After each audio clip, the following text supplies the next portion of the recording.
नमस्कार विद्यार्थी मित्र हो, सुयश क्लासेस मध्ये आपलं स्वागत. मित्रांनो, आजच्या व्हिडिओमध्ये आपण पाहणार आहोत मूळ संख्या.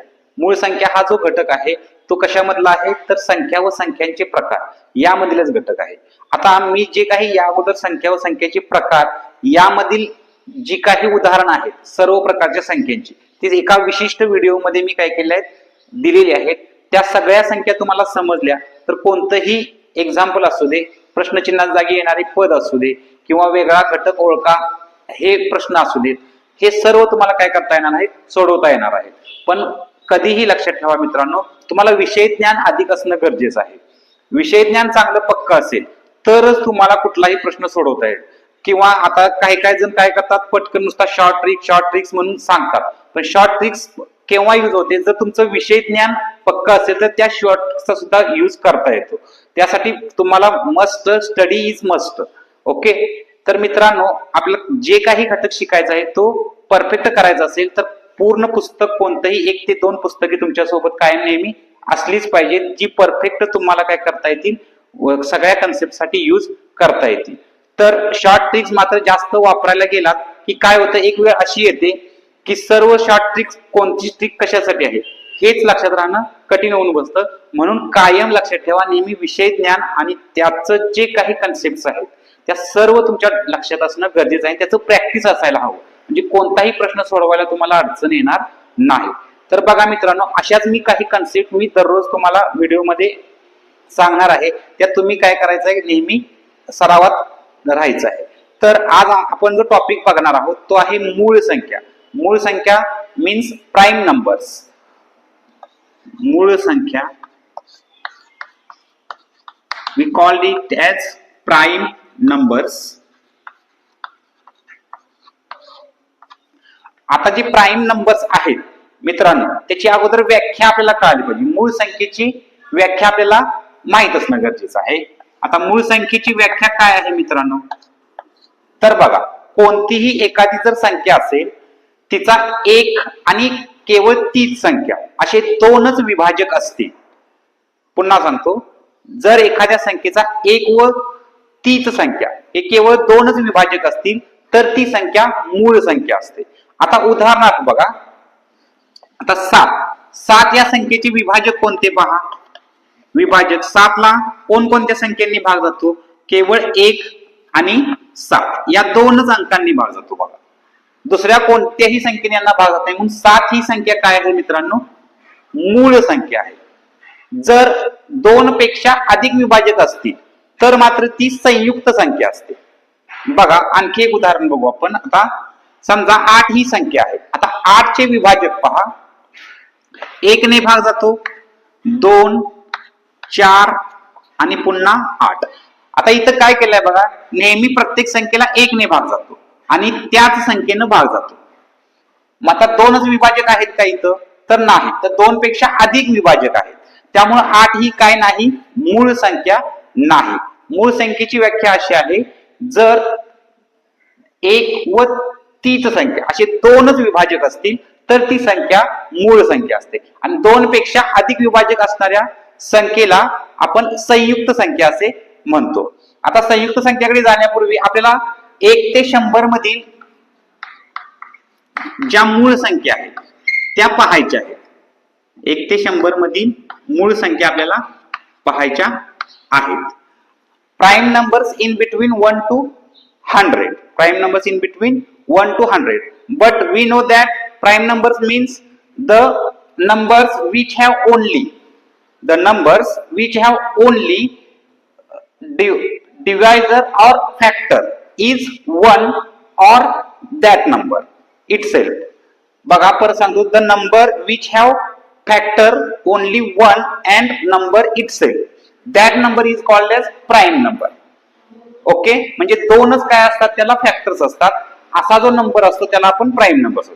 Now see the factors between prime numbers between 1 to 100. आता 1 ते 100 मधील आपल्याला मूळ संख्या पाहायच्या आहेत. त्यासाठी बघा, मी प्रथम इथं काय करतो, या पद्धतीने लिहिणार आहे.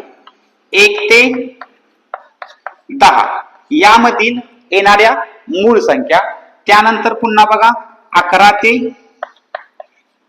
ते 20 या दरम्यानच्या मूळ संख्या, त्यानंतर 21 ते 30 या दरम्यान येणाऱ्या, 31 ते 40 या दरम्यान येणाऱ्या मूळ संख्या या पद्धतीने लिहूया. आता बघा टप्पा आपण एक एक घेऊया. इथं बघा 1 ते 10 मध्ये पहिली जी मूळ संख्या आहे ती आहे 2. 1 ही संख्या मूळ ही नाही आणि संयुक्त ही नाही, कारण 1 ह्या संख्येचा विभाजक फक्त एकच असतो, म्हणून ती काय नाही, मूळ नाही. 2 विभाजक असतील तर मूळ संख्या असते, एकच विभाजक असेल तर ती मूळ नाही, मग संयुक्त सुद्धा नाही. 1 ही काय संयुक्त नाही, कारण 2 पेक्षा अधिक विभाजक नाही, त्यामुळे 1 ही संख्या मूळ ही नाही आणि संयुक्त नाही. त्यामुळे 2 जी संख्या आहे ती काय आहे, 2च विभाजक आहेत, 1 आणि 2, म्हणून 2 ही काय आहे, मूळ संख्या आहे. त्यानंतर 3 आहे, 1 व 3, त्यानंतर बघा त्याचे विभाजक 1 व 3, त्यामुळे 3 ही मूळ संख्या आहे, 4 असणार नाही. त्यानंतर 5 आणखी 7, म्हणजे 1 ते 10 या दरम्यान कोणकोणत्या मूळ संख्या आहेत बघा, 2, 3, 5, 7. त्यानंतर 11 ते 20 या दरम्यानच्या 11, 13, 17, 19, 11, 13, 17, 19. त्यानंतरची मूळ संख्या आहे 23, 29, 21 ते 30 या दरम्यानची. 31 ते 40 या दरम्यानच्या मूळ संख्या पहा, 31, 37 या पद्धतीने झाले, 31, 37. आता यापुढे मी काय करतो बघा, 31 ते 40 झालेला आहे. आता 41 ते 50 या दरम्यानच्या मूळ संख्या पाहू. त्यानंतर 51 ते 60, 51 ते 60, 61 ते 70, त्यानंतर 71 ते 80. आणखी इथं एक भाग करतो मी, 71 ते 80, आणखी 81 ते 90 व 91 ते 100 या दरम्यानच्या सर्व मूळ संख्या मी लिहिणार आहे. बघा 41 ते 50 या दरम्यानच्या मूळ संख्या आहेत 41, 43 आणखी 47, 41, 43, 47. 51 ते 60 च्या दरम्यान आहेत 53 आणखी 59. 61 ते 70 च्या दरम्यान पहा 61, त्यानंतर 67, 61, 67, 71, 73, 79. त्यानंतर 81 ते 90 या दरम्यान आहेत 83 आणखी 89 आणि 91 ते 100 या दरम्यान आहे 97. एवढ्या मूळ संख्या आहेत. बघा मोजून पाहूया आपण. 4 आणि 4 8 आणि ह्या 4 12, 12 आणि 3 15, 15 आणि 2 17, 17 आणि 2 19, 19 आणि 3 22, 22 आणि ह्या 3 25. म्हणजे 1 ते 100 या दरम्यान मित्रांनो एकूण 25 मूळ संख्या आहेत. किती मूळ संख्या आहेत? 25 मूळ संख्या आहेत 1 ते 100. 1 ते 10 मध्ये 4, 11 ते 20 मध्ये 4 या पद्धतीनं 2 2 4 4 2 2 3 2 2, त्यानंतर 3 2 1 या पद्धतीनं एकूण झालेले आहेत किती संख्या? मूळ संख्या 25 1 ते 100. आता 100च्या पुढच्या देखील मूळ संख्या असतात. आता पहिली मूळ संख्या कुठली? तर 101. 100 नंतरची पहिली मूळ संख्या 101. मग 102 आहे का हो?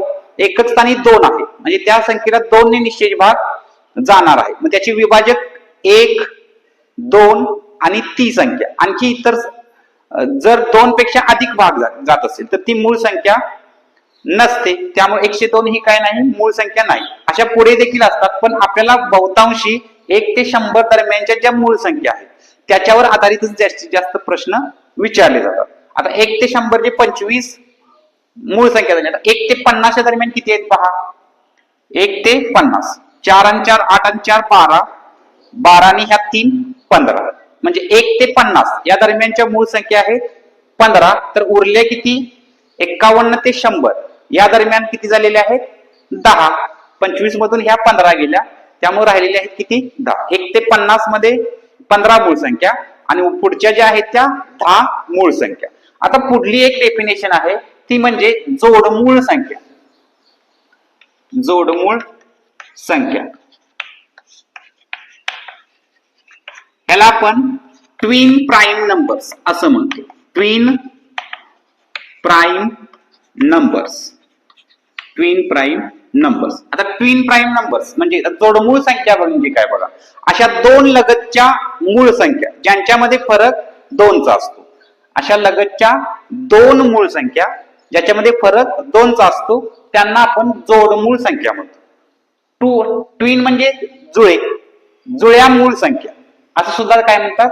यामध्ये या संख्यांना म्हणतात twin prime numbers. Which are these twin prime numbers? If the difference between two conjugative prime numbers, the difference between two conjugative prime numbers is 2, then these prime numbers are called twin prime numbers. Difference किती पाहिजे मित्रांनो? 2 पाहिजे. बघा आता आपण जोड्या बघूया. आपण 2 आणि 3 मध्ये डिफरन्स आहे का? 3 आणि 5 मध्ये आहे बघा. 3 आणि 5 मध्ये 2चा डिफरन्स आहे म्हणून 3 आणि 5 ही जोडमूळ संख्या आहे.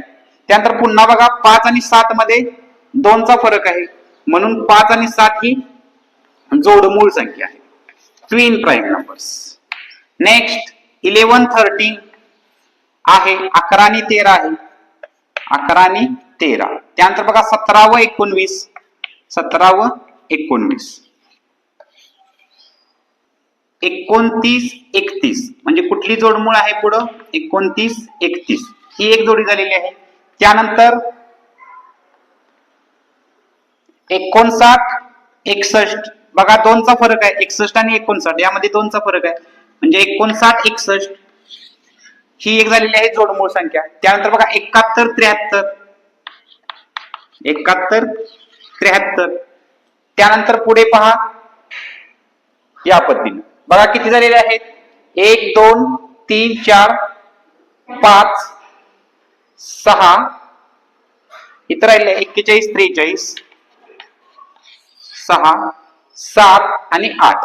एकूण जोड्या मित्रांनो 8 आहेत. जोडमूळ संख्यांच्या 1 ते 100 या दरम्यान 8 काय आहेत? जोड्या आहेत. आता मित्रांनो मी तुम्हाला सांगितलेलं की मूळ संख्या एकूण 1 ते 100 मध्ये 25 आहे. मग संयुक्त संख्या किती असणार? तर आता 100 मधून 25 घाला राहिले किती? 75. पण 75 मध्ये एक पण ही संख्या येणार आहे जी मूळही नाही आणि संयुक्तही नाही. म्हणजे फक्त संयुक्त संख्या किती आल्या सांगा? तर संयुक्त संख्या एकूण येणार आहेत 74. संयुक्त संख्या येणार आहेत 74. एकही संख्या मूळही नाही आणि संयुक्त नाही त्यामुळं एकूण 74 संख्या ह्या संयुक्त राहणार आहेत. बघा हिशोब लागतोय का? 100 संख्या आहेत त्या 100 मध्ये 25 मूळ संख्या आणि एक ही संख्या आहे ती मूळही नाही आणि संयुक्त म्हणजे 26 संख्या गेल्या 100 मधील राहिल्या 74. तर संयुक्त संख्या येणार आहे 74. आणखी प्रश्न कसा असतो बघा मित्र. सर्वात लहान मूळ संख्या कोणती? सर्वात लहान मूळ संख्या कोणती आहे मित्रांनो? 2. अशी कोणती मूळ संख्या आहे जी सम आहे आणि मूळ आहे? अशी कोणती संख्या आहे जी सम आहे आणि मूळ आहे? पुन्हा उत्तर काय येईल मित्रांनो? 2च. 2 अंकी सर्वात मोठी मूळ संख्या कोणती? 97. 2 अंकी सर्वात लहान मूळ संख्या कोणती? 2 अंकी सर्वात लहान मूळ संख्या कोणती आहे सांगा? 11. अशा पद्धतीचे प्रश्न असतील आणि किंवा काही वेळेला क्रमवार मूळ संख्या विचार संख्या मालिका असते त्यामध्ये सुद्धा विचारतात. 2, 3, 5, 7, 11, 13. तर प्रश्न चिन्हा जागी काय येईल बघा? 2, 3, 5, 7, 11, 13, 17. तर त्या ठिकाणी काय ना 17 ही मूळ संख्या येईल. म्हणजे अशी क्रमवार विचार असते किंवा गटात न बसणारे संख्या असेल त्यामध्ये 3 मूळ संख्या दिली असेल, एक नसणारी संख्या असेल ती संयुक्त असू शकते. ओके, किंवा दुसरी कोणती असू शकते. या पद्धतीनं मूळ संख्या म्हणजे काय आपण हा घटक आता बघितलेला आहे. हे तुम्ही वारंवार काय करायचंय? सर्व याचा सराव करायचा आहे. छान पद्धतीनं तुम्ही मूळ संख्याची तयारी करा 1 ते 100 संख्यांची. तुम्हाला कोणत्याही प्रश्नात कधीही अडचण येणार नाही. जर मित्रांनो आजचा व्हिडिओ तुम्हाला आवडला असेल तर लाईक, शेअर आणि सबस्क्राईब करायला अजिबात विसरायचं नाही. धन्यवाद.